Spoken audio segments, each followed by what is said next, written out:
Hello everyone, I just thought I would make a quick episode to explain myself because there are some of you that come onto my channel because I am looking at ancient Egyptian sites and I'm giving a fair perspective from the evidence. And there are some of you that are coming onto my channel because you're interested in hearing about the dreams that I have of a past life, partly of which was in Egypt. And some of you are probably thinking, well, this is a bit confusing because why is she looking at evidence and what the archaeologists have to say and also talking about all this woo-woo past life stuff? Well, there's a very good reason for that. And the reason is that I actually do believe I have lived in Egypt in a past life. But I don't just want to take that on face value at all. I want to find the evidence. I want to match what my dreams tell me to what really is out there. And so far, I haven't been disappointed. But for those of you who are just looking for the evidence, for what the archaeologists say, you still won't be disappointed because I will continue to show you all the aspects of ancient Egypt from a completely academic perspective. And then I will tell you my view on things. So I'm not trying to distort what the evidence is telling us.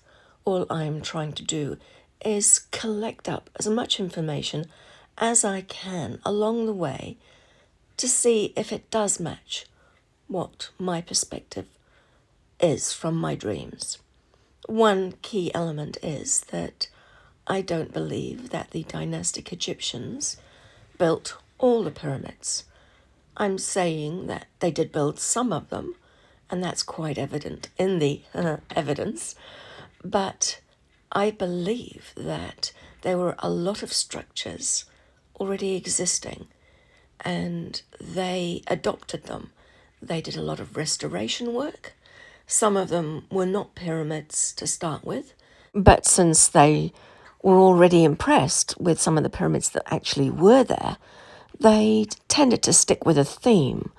But the pyramids that they did find, they would tend to cover with beautiful Tura limestone or a very nice casing, which would make the building much more beautiful.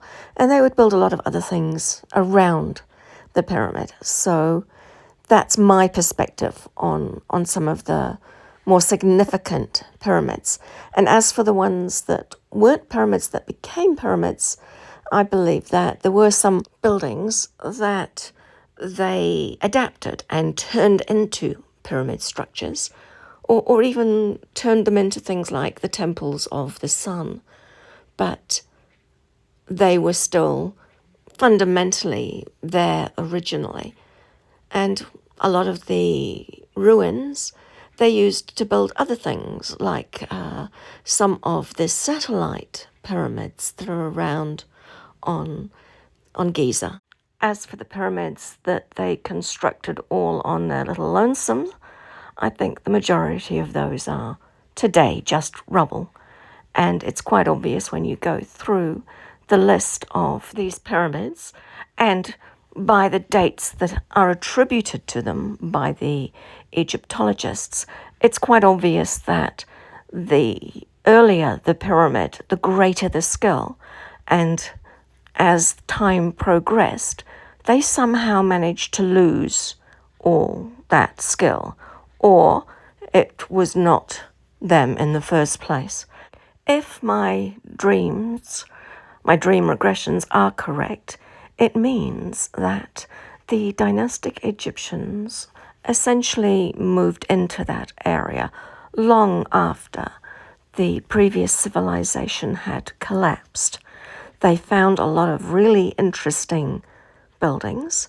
They restored and renovated and reused these buildings. They were impressed with the style and they copied the style. And the earliest of the pharaohs got the best of the pyramids. They got the biggest and the most beautiful, and they put the effort into covering them with a beautiful casing stone and making the whole area their own. The pharaohs who followed on from the earlier ones either had to take over a pyramid that had already been used by a previous pharaoh, or they had to find a smaller building, or they had to build it themselves from scratch. Hence, the way that the pyramids in the early years were stunning, massive, and extremely skilled creations, whereas as you progress through the time frame, it's pretty clear that they're not particularly skillfully created, and all that's left of them now is rubble. But thank goodness the biggest ones are still around, because it's too hard for people to steal the stone from them and reuse them.